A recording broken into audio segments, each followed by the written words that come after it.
क्या आप जानते हैं कि इंडिया के सबसे आइकॉनिक बिजनेसमैन रतन टाटा को कई बड़ी बिजनेस फेलियर्स का सामना करना पड़ा था इससे पहले कि वो एक लेजेंड बने? भले ही वो $100 बिलियन की एम्पायर लीड कर रहे हों, उन्होंने कुछ ऐसे सेटबैक्स झेले जो किसी को भी हिला सकते थे। आज हम जानेंगे रतन टाटा की 5 बड़ी असफलताएं और कैसे उन्होंने अपनी लेगेसी को शेप किया। तो शुरुआत करते हैं टाटा नैनो की कहानी से। 2009 में टाटा मोटर्स ने टाटा नैनो को लॉन्च किया, एक विजन के साथ, दुनिया की सबसे सस्ती कार बनाना जिसकी कीमत सिर्फ 1 लाख रुपए हो। ये आइडिया रेवोल्यूशनरी था।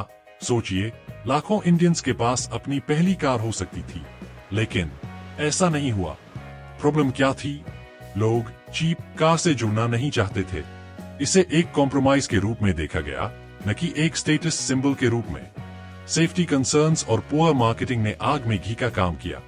शुरुआत के हाइप के बाद सेल्स गिरने लगीं और टाटा नैनो धीरे धीरे गायब हो गई, जो टाटा की सबसे बड़ी प्रोडक्ट फेलियर्स में से एक थी।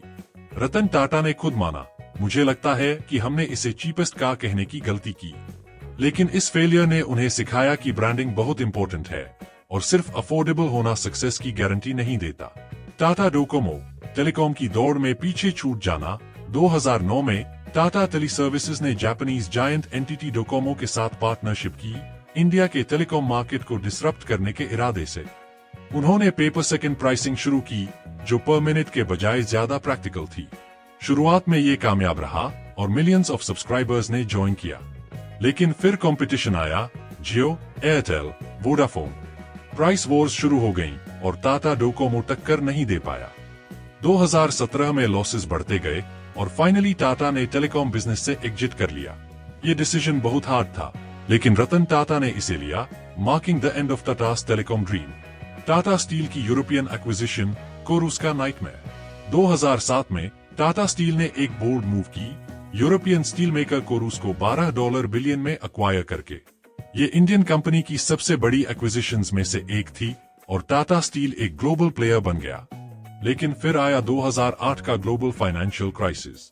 स्टील की डिमांड गिर गई, कॉस्ट्स बढ़ गईं और टाटा स्टील को भारी लॉसेस का सामना करना पड़ा। 2016 तक टाटा स्टील यूरोप हर दिन मिलियंस ऑफ पाउंड्स का लॉस कर रहा था। रतन टाटा ने डिसीजन को डिफेंड किया, आप ग्लोबल फाइनेंशियल क्राइसिस को हमेशा प्रिडिक्ट नहीं कर सकते। ये एक हर्ष लेसन था कि इंटरनेशनल बिजनेस में रिस्क बहुत बड़ा हो सकता है। क्या आप जानते हैं कि टाटा एयरलाइंस, जो आज की एयर इंडिया का प्रीडिसेसर था, इसे ओरिजिनली जेआरडी टाटा ने एस्टैब्लिश किया था। लेकिन 1953 में सरकार ने एयरलाइन को नेशनलाइज कर लिया और टाटा ग्रुप से ये दूर हो गया। रतन टाटा हमेशा एयर इंडिया को वापस टाटा फोल्ड में लाना चाहते थे, लेकिन डेकेड्स की कोशिशों के बाद भी वो सफल नहीं हुए और एयर इंडिया एक ट्रबल्ड, स्टेट ओन्ड एंटिटी बनी रही। ये एक मिस्ड अपॉर्चुनिटी का सिंबल बन गई। 2008 में जब दुनिया रिसेशन से जूझ रही थी, रतन टाटा ने एक और बोल्ड एक्विजिशन की, जैगुआर और लैंड रोवर को फोर्ड से खरीदा। ये मूव सभी को चौंकाने वाली थी, लेकिन कुछ समय के लिए ये कामयाब रहा। JLR प्रॉफिटेबल हो गया और टाटा मोटर्स की रेवेन्यू में बिलियंस कंट्रीब्यूट किया।